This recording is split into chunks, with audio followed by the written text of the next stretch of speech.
Assalamualaikum warahmatullahi wabarakatuh. Waalaikumsalam warahmatullahi wabarakatuh. Terima kasih buat Ibu Bapak Guru yang telah menyempatkan hadir dalam acara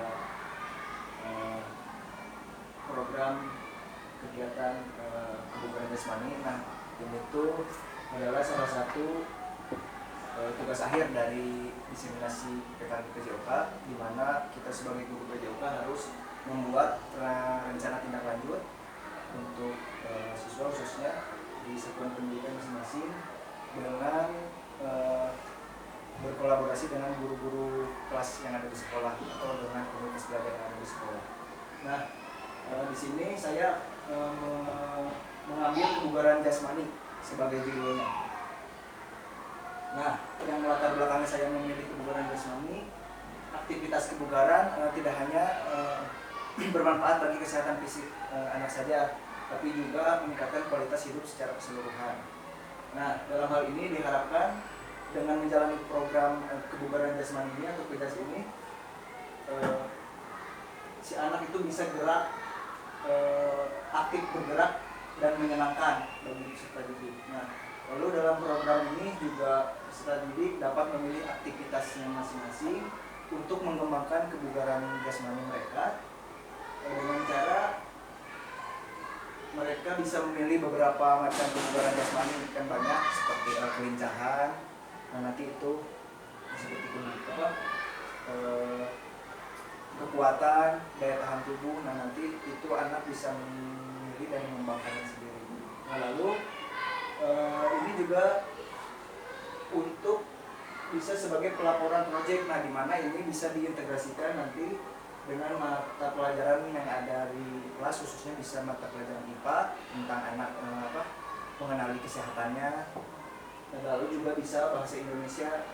Nah, bahasa Indonesia di sini saya memberikan program, yaitu dengan cara si anak itu bisa untuk membuat minimal gambar atau poster yang berhubungan tentang kebugaran jasmani atau tentang kesehatan.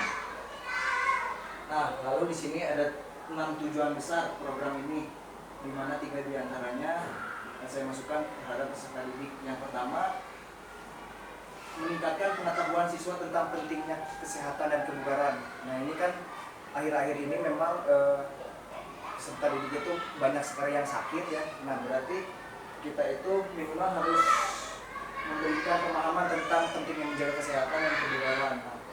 Lalu yang kedua, meningkatkan motivasi dan keterlibatan siswa dalam proses pembelajaran. Terkadang memang siswa itu memang sangat excited dalam olahraga, namun tidak semuanya. Jadi hanya sebagian, ada yang excitednya hanya untuk jalan-jalan saja, bermain-main saja, tapi untuk pembelajarannya memang ada sedikit banyaknya yang memang kurang mempunyai motivasi. Nah, yang ketiga, pembiasaan atau penerapan pola hidup sehat, di mana apabila lingkungan kita ini sehat, tentunya untuk proses pembelajaran juga akan terjalin dengan baik dan lancar. Nah, lalu yang keempat, ini tentunya untuk meningkatkan kompetensi guru dalam merancang dan melaksanakan pembelajaran PJOK yang aktif dan menyenangkan. Ini khusus untuk saya. Nah, yang kelima, meningkatkan kemampuan guru dalam mengelola kelas yang aktif dan bervariasi. Nanti mungkin bisa diintegrasikan juga kan di ice breaking yang berhubungan tentang kebugaran jasmani ini. Lalu yang keenam, membangun kerjasama antara guru, peserta didik, dan kepala sekolah dalam mendukung pembelajaran PJOK. Nah, lalu ada capaian, langkah-langkah, dan hasil yang diharapkan untuk tiap tujuan. Capaian pertama tentunya meningkatkan pengetahuan siswa tentang pentingnya kesehatan. Nah, nanti hasil yang diharapkannya peningkatan pengetahuan tentang pentingnya kesehatan, termasuk yang tadi membuat gambar atau poster itu. Nah, lalu capaian yang kedua, meningkatkan motivasi dan keterlibatan siswa dalam proses pembelajaran. Hasil yang diharapkannya juga peningkatan motivasi dan keterlibatan siswa dalam proses pembelajaran. Nah, lalu yang ketiga, pembiasaan atau penerapan pola hidup sehat. Nah, jadi di sini hasil yang diharapkan si siswa atau peserta didik terbiasa dalam menerapkan pola hidup sehat. Nah, lalu untuk mencapai ini semua tentu ada langkah-langkah. Yang pertama, tahap perencanaan. Kita bisa merencanakan nanti, khususnya saya sebagai guru PJOK, kira-kira untuk materi kebugaran jasmani untuk kelas 1 itu seperti apa, untuk kelas 2 itu seperti apa. Nah, jadi dibutuhkan apa yang direncanakan, yang dibutuhkan oleh peserta didik. Lalu untuk setelah tahap perencanaan tentunya ada tahap pelaksanaan. Nanti kita akan laksanakan tentunya di tiap-tiap kelas yang berbeda. Lalu setelah itu ada tahap akhir atau tahap evaluasi, yaitu melihat berhasil atau tidaknya suatu kebugaran ini setelah kita lakukan di kelas. Nah, ini struktur program dan mitra dalam komunitas belajar. Nah, jadi skalanya itu sekolah dasar. Target populasinya saya berencana mengambil untuk kelas 3, 4, 5, dan 6 karena untuk tahap kelas 1 dan kelas 2 itu masih dalam tahap bermain ya, jadi tidak diberatkan dalam hal itu.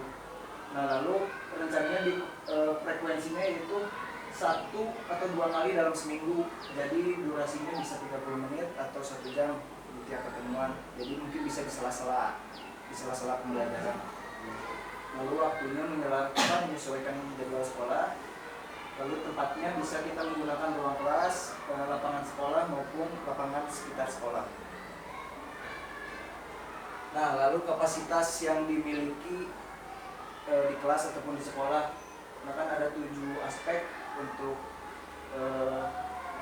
meningkatkan keterampilan. Nah, di sini saya mengambil 3 aspek. Yang pertama aspek manusia, tentunya kepala sekolah, guru PJOK, guru kelas, dan guru mata lainnya. Lalu peserta didik dan wali murid atau komite sekolah bersama-sama membangun atau saling mendukung supaya hal ini bisa terwujud. Nah, lalu untuk aset fisiknya, kita bisa memakai ruangan kelas, lapangan sekolah maupun fasilitas olahraga lainnya. Lalu untuk aset yang selanjutnya aset agama, takwa kepada Tuhan Yang Maha Esa tentunya. Nah, selain ini juga tentunya ada aspek finansial ya, tapi itu tidak boleh dimasukkan karena itu menyangkut keuangan ya. Lalu aspek lingkungan juga ada, sama seperti aspek fisik, kita bisa memanfaatkan lingkungan sekitar ya. Nah, lalu rencana evaluasinya untuk peserta didik sebagai subjek utama program pendidikan akan menjadi sumber utama. Jadi peserta didik akan menjadi sumber utama untuk mengukur program keberhasilan. Nah, yang kedua, guru PJOK terlibat langsung dalam pelaksanaan program dan memberikan masukan mengenai kendala teknis, kesiapan peserta didik, dan keefektifan program. Nanti saya yang di sini. Nah, lalu yang ketiga, anggota Kombel dalam sekolah. Nah, Kombel dapat memberikan perspektif yang lebih luas mengenai dampak program terhadap lingkungan sekolah dan motivasi peserta didik. Nah, lalu alat pengumpulannya nanti mungkin akan disebar kuesioner, lembar kerja, observasi, dan tentunya dokumentasi. Nah, ini kemungkinan tantangan. Yang terakhir, kemungkinan tantangannya motivasi. Yang pertama, motivasi peserta didik menurun. Ini kemungkinannya ya. Nah, jadi kalau misalkan ini terjadi, solusinya kita bisa menerapkan prinsip-prinsip komunitas belajar, tentunya dengan ibu-ibu dan bapak-bapak di sini untuk mensiasati bagaimana biar motivasi peserta didik ini tidak menurun. Nah, lalu mungkin kita bisa variasikan programnya seperti apa supaya anak juga lebih termotivasi lagi. Lalu yang ketiga, memberikan umpan balik yang kondusif. Nah, lalu tantangan kedua, cedera. Nah, kemungkinan cedera ini solusinya apabila misalkan terjadi cedera. Yang pertama, menekankan pentingnya pemanasan dan pendinginan. Nah, kebanyakan memang ketika berolahraga itu jarang, hanya sebagian kecil, jadi ketika terjun langsung ke lapangan itu langsung bermain saja. Nah, ini mungkin nanti saya sebagai guru PJOK akan lebih menekankan tentang pentingnya pemanasan dan pendinginan setelah berolahraga. Nah, lalu memberikan instruksi yang jelas, karena memang tentang kebugaran ini juga nggak boleh asal-asalan ya, karena Kalau misalkan kita asal-asalan juga peserta didik atau siswa nggak bakal dapat, harus jelas iya, tujuan. nggak akan dapat hasil yang dimaksimal, yang lebih maksimal. Nah, lalu untuk fleksibilitas jadwal mungkin nanti kita bisa bersama menyusun jadwal supaya tidak bergantungan dengan kegiatan yang lain. Nah, lalu kemungkinan tantangan yang terakhir, peralatan yang terbatas. Nah, ini yang memang menjadi poin yang penting.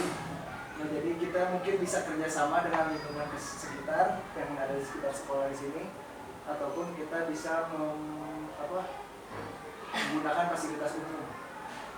Nah, lalu mungkin yang kedua, membuat program latihan yang dapat dilakukan di mana saja. Jadi tidak hanya di sekolah, mungkin kita bisa jalan-jalan keluar, kita bisa memakai fasilitas yang ada di luar. Ya. Nah, itu aja mungkin rencana tindak lanjut dari saya. Berhasil atau tidaknya mungkin nanti kita bisa kita bisa praktekkan. Mungkin dari ibu-ibu ada yang mau ditanyakan terkait hal ini tentang kebugaran jasmani? Mungkin satu ya. Ya, silakan. Ya, tadi yang dibahas mengenai yang fleksibilitas tadi ya. Yang kedua ya, solusi yang kedua. Ya memang itu kebanyakan yang sekarang, bukan kebanyakan, memang sekarang lagi musimnya ya, musim hujan. Ya, mungkin tuh untuk tantangan cedera mungkin lebih ke terjadi mungkin ya, besar kemungkinannya gitu.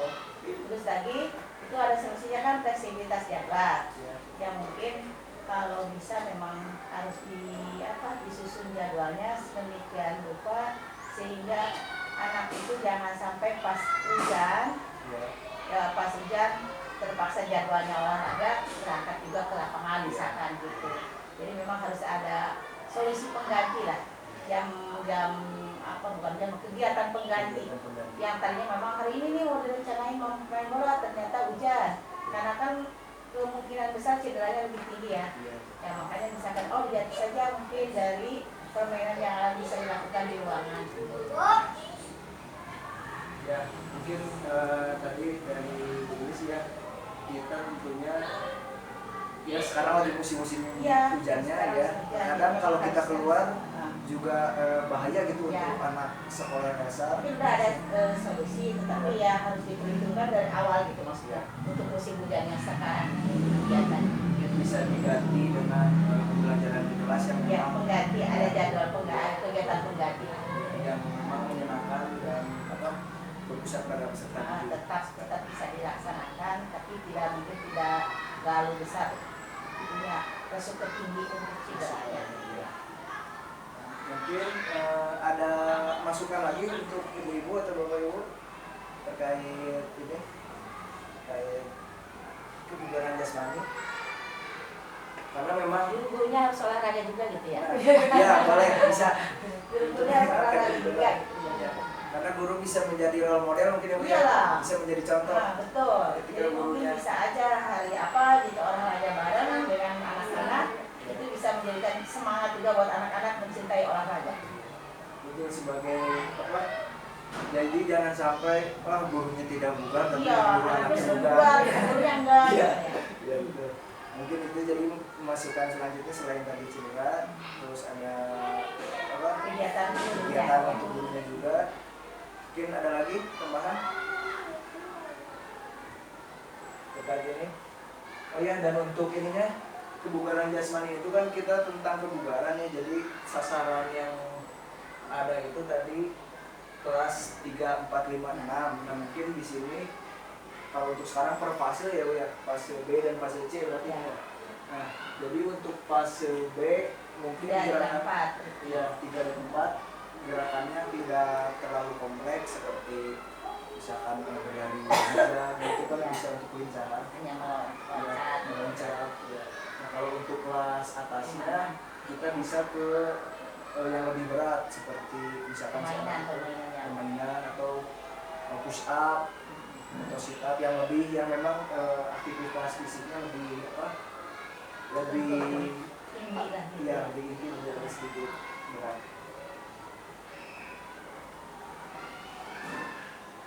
Oke, mungkin ada pertanyaan lagi atau tidak? Cukup Cukup tidak? ya? Oke. Cukup katanya. Kalau cukup, oke saya akhiri saja.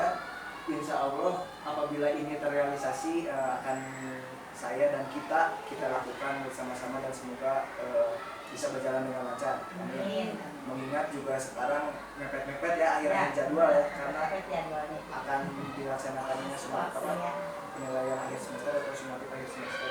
Nah, semoga ini bisa direalisasikan, kalau tidak juga nanti bisa di semester kedua bisa direalisasikan. Mungkin itu saja yang bisa saya katakan. Mohon maaf apabila ada kesalahan. Wassalamualaikum warahmatullahi wabarakatuh.